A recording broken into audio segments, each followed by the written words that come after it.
encargada de almacenar los recuerdos en dos grandes almacenes, memoria de largo plazo y memoria de corto plazo.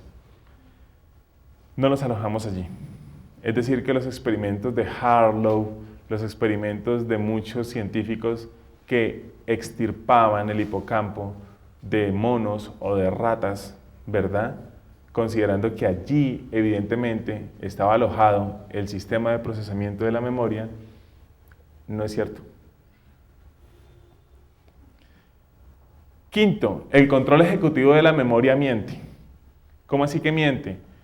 Control ejecutivo para la ciencia cognitiva es todos los niveles de conciencia que se activan cuando queremos de manera voluntaria ejecutar un proceso cognitivo. El desplazamiento que estoy haciendo en este momento requiere un control ejecutivo, es decir, de mi intencionalidad por desplazarme. El hecho de tratar de recordar un hecho en particular demanda un proceso ejecutivo. El hecho de resolver un problema aritmético y tratar de saber que tengo que hacer una suma y que tiene tal tipo de algoritmo, implica la suma, eso es un control ejecutivo. Pues resulta ser que el control ejecutivo de la memoria miente.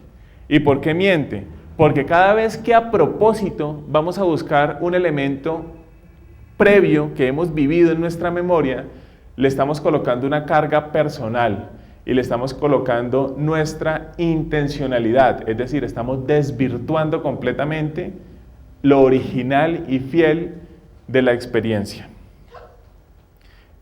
Cada vez, y hay una explicación química del asunto, cada vez que nosotros estamos evocando algo, ¿sí?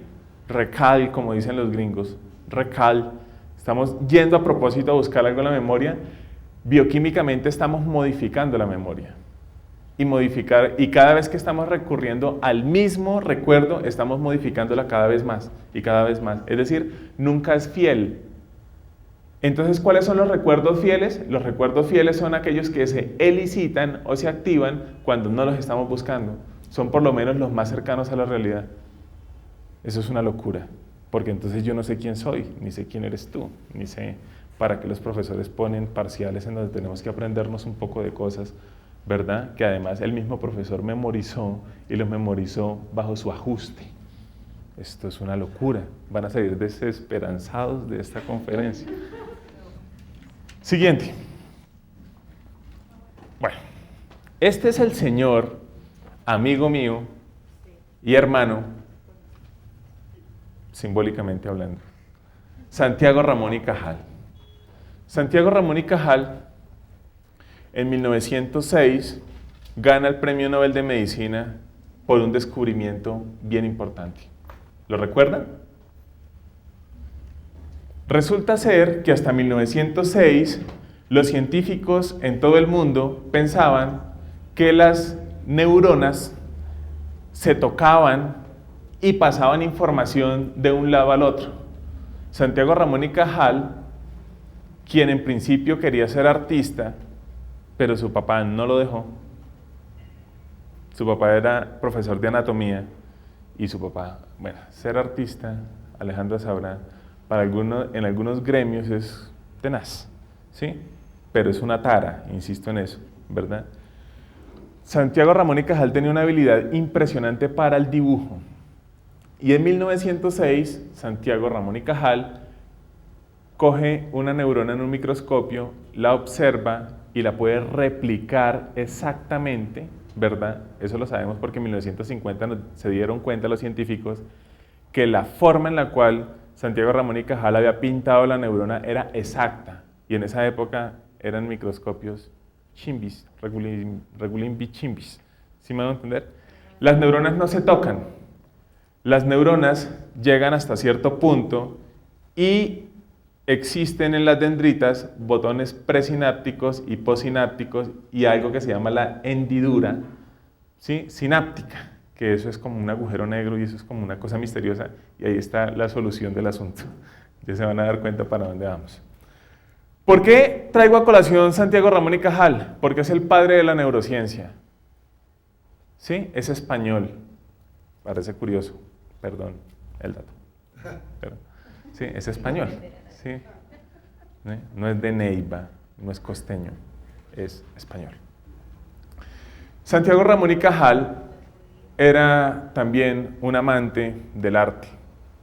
No solamente porque lo apreciara, como lo hacía, como lo hace el doctor Kandel, sino porque además le encantaba estar dibujando todo el tiempo, y estar retratando todo el tiempo, y estar pintando todo el tiempo. Si no hubiese tenido esa habilidad, muy seguramente no hubiera podido crear la teoría de la neurona que hoy en día existe, ¿verdad? Las células.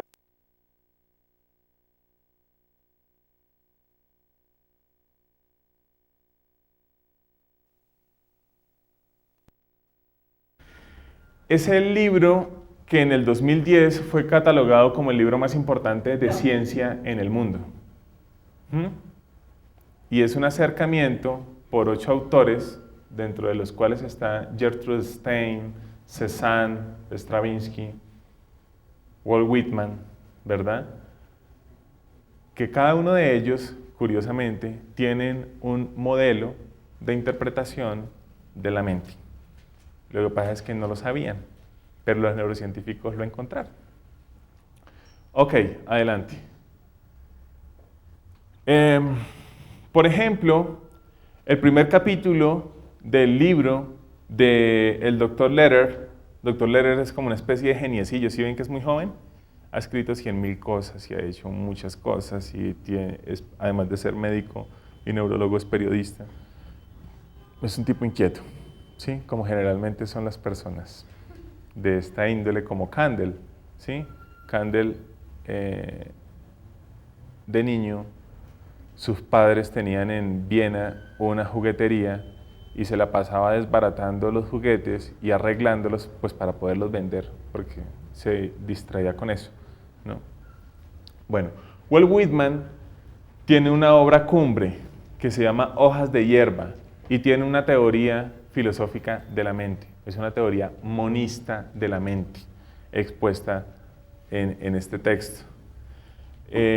Whitman fue la inspiración del hipismo y fue la inspiración de también los neurocientíficos y de algunos filósofos de la mente que coincidían en que la mente no está alojada encima del cuello, es decir, no tiene un sustrato neurobiológico que es el sistema nervioso central. La mente está en todas partes. La mente son ustedes, la mente soy yo. Esto parece como si fuera pastor cristiano, ¿no? Pero es decir, no hubiera, voy a explicar un poco el asunto. No podría ser ninguna representación mental si no existiera un objeto cognoscente. Una mente no sería mente si no tuviese un elemento que conocer. Por eso Whitman, pero estoy hablando de 1850, planteó una teoría monista de la mente. En su sugestivo libro, miren cómo se llama, Hojas de hierba. Les sugiero que lo lean. A algunas personas les encanta la traducción, como a algunos profesores les encanta la traducción de Borges, de Whitman, pero no es la mejor traducción. La traducción Alfaguara es una traducción mucho más cercana a nosotros. Adelante. ¿Por qué le dieron el premio Nobel de Medicina al doctor Eric Kandel? Miremos el video que dura 3 minuticos para hacerlo de manera explícita y no poner con mis manos a representar neuronas y demás.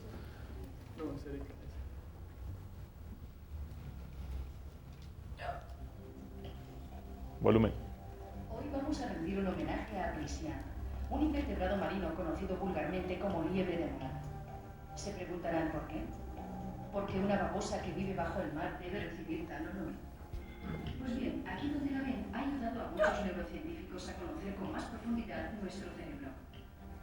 Concretamente ha sido utilizada para estudiar el aprendizaje y la memoria en humanos. Al igual que nosotros, la liebre de mar aprende del entorno. Este aprendizaje y los cambios que provoca se pueden detectar a través del estudio de células individualizadas. En Aplysia, conseguir aislarlas es mucho más sencillo que en humanos.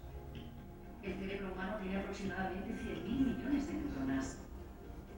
Aplisia no llega a 20.000.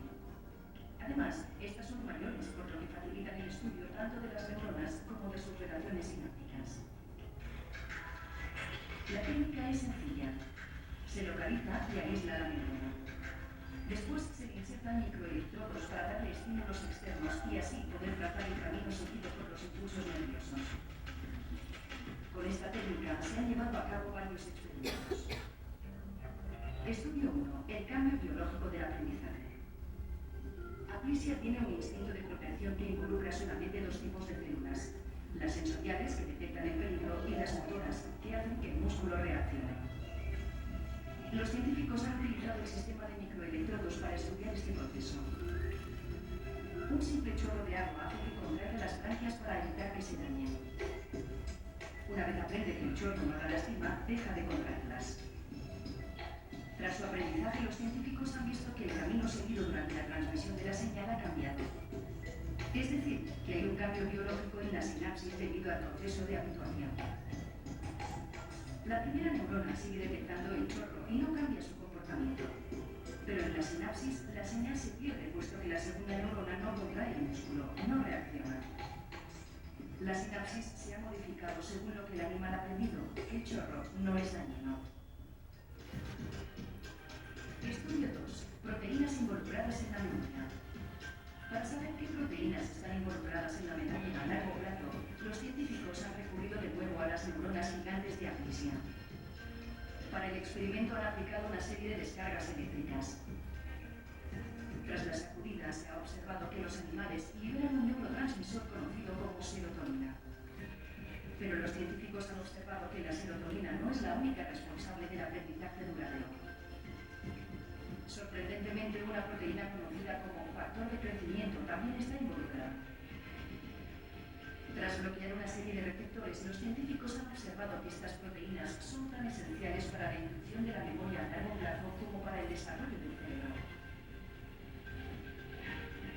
Los estudios con Aplisia han aportado nuevos datos sobre la plasticidad de los circuitos cerebrales y los procesos bioquímicos relacionados con la memoria.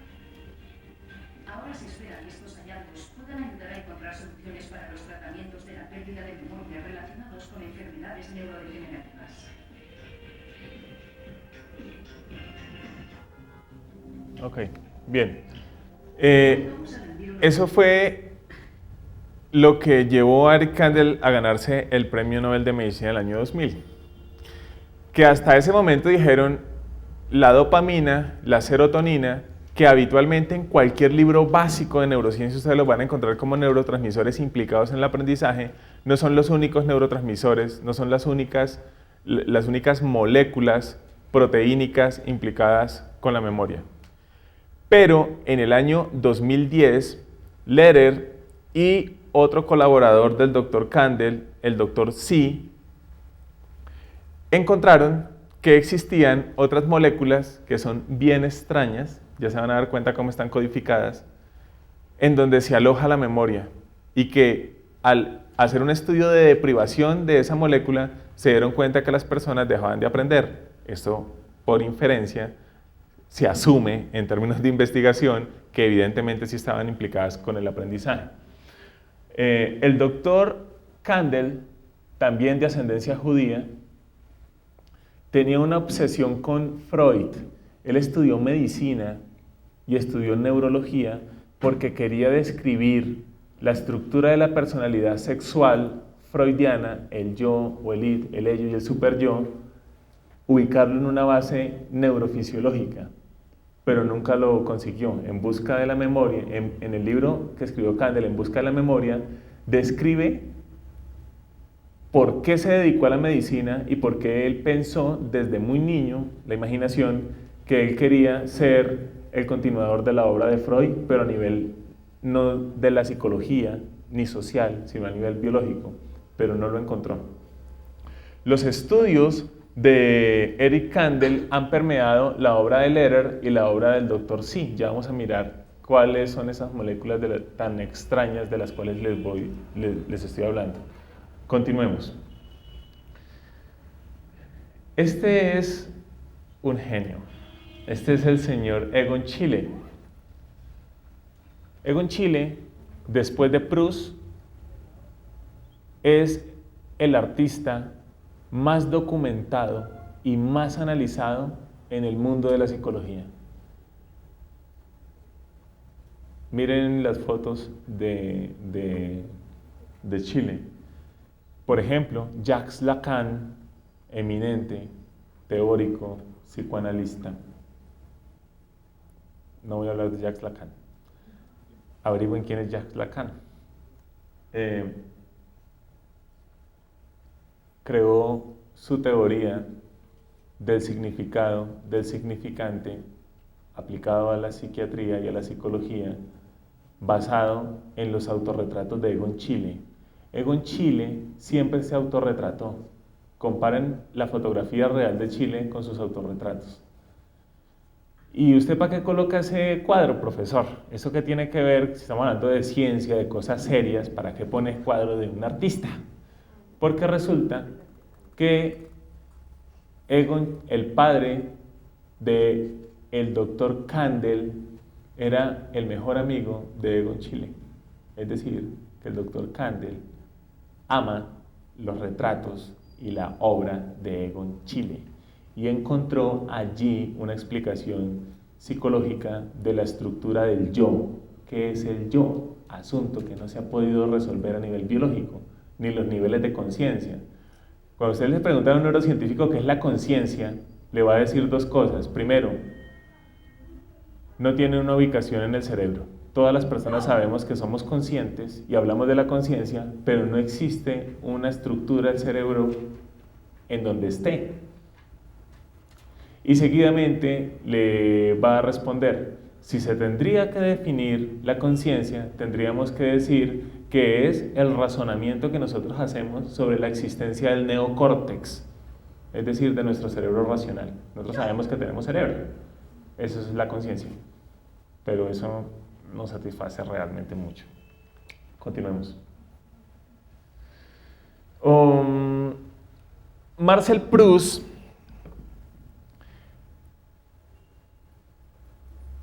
es analizado por los psicoanalistas por dos aspectos importantes, por su obra, pero también por lo que implica el personaje Proust. Marcel Proust es un sujeto que cumple todo el prototipo de lo que el psicoanálisis llama el complejo de Edipo. La relación que tenía Proust con su mamá no era una relación de solo amistad, era, cuando ustedes lean En busca del tiempo perdido, era una relación de amor entrañable. Cuando él comienza a describir, a pesar de ser homosexual, es que una cosa es ser homosexual y otra cosa es ser marica, Proust hace unas descripciones completamente masculinas de las mujeres. O sea, es como si un hombre enamorado estuviera haciendo una descripción de labios, de cejas, del pelo, del aroma de las mujeres. ¿Sí? A pesar de ser homosexual. Cuando muere su madre, Proust se encierra a escribir. Y escribe hasta, en esa condición encerrado, hasta el día de su muerte, en busca del tiempo perdido. Pero, ¿cuál fue el detonante para comenzar a escribir En busca del tiempo perdido? Porque ya había tenido un intento de escritura. Un día, cuando estaba postrado en su cama y tenía el hábito de tomar el té con las magdalenas, lleva una magdalena a su boca y comienza a recordar aspectos propios de su infancia, de esa infancia que los expertos en Proust denominan es una infancia en donde se crea absolutamente todo lo que sucede en el medio ambiente, y es una infancia que aloja unos recuerdos que son completamente fieles. Proust, a pesar de que quería escribir, no había tenido, guardadas las proporciones, una musa inspiradora. ¿Cuál fue el detonante para que Proust escribiera? Las migajas que caían, que lo llevaron a un momento particular. Él coge esa rememoración. De en adelante voy a decir recal, y ya saben que es rememoración, porque no puedo decir rememoración.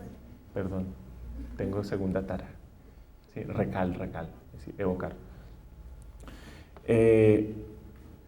Y comienza a sentir que si él fuera intencionalmente a su memoria a buscar asuntos para escribir, estaría transformando las historias porque les estaría colocando un asunto personal, una intencionalidad, la intencionalidad de buscar un recuerdo. Entonces Proust dura 14 años escribiendo En busca del tiempo perdido y sigue con sus hábitos particulares, ¿verdad? Y se deja llevar completamente por los elementos del medio ambiente que detonan ese recal. Porque dice Proust, son los más fieles a la realidad y son los que puedo describir de manera mucho más sugestiva. O sea, cuando ustedes comienzan a leer a Proust, se van a dar cuenta que las descripciones que hace Proust sobre la vida, sobre las cosas que comienza a caracterizar, no se puede entender a través de una imagen o a través de una pintura o a través de una película. Hay que leerlo. Son de esos artistas, a diferencia de García Márquez, perdón, yo tengo mis cosas con García Márquez, ya lo sabían, ¿no? Que no se puede llevar al cine, aunque lo han llevado.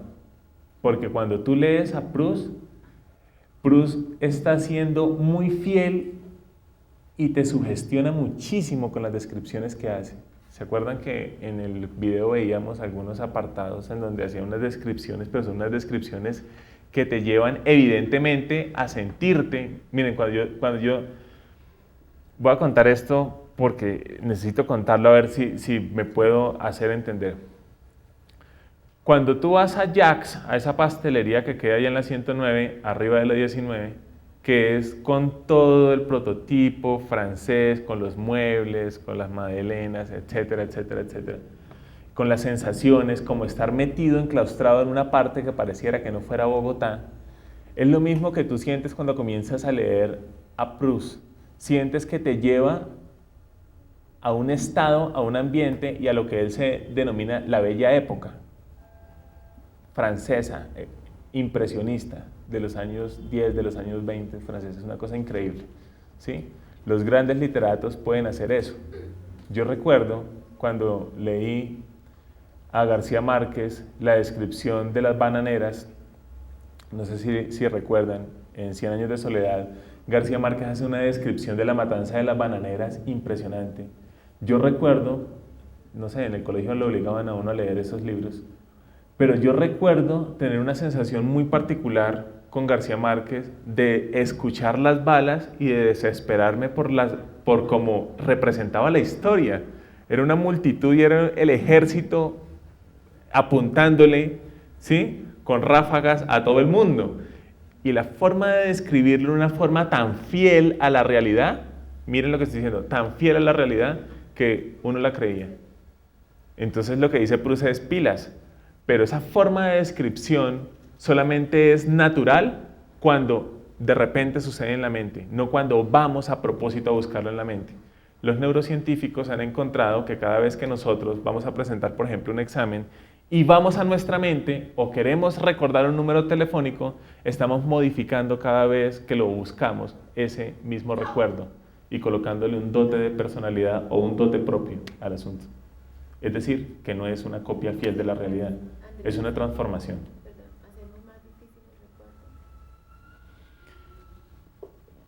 Yo no creo que se haga más difícil el recuerdo. Tú dices que uno lo modifica.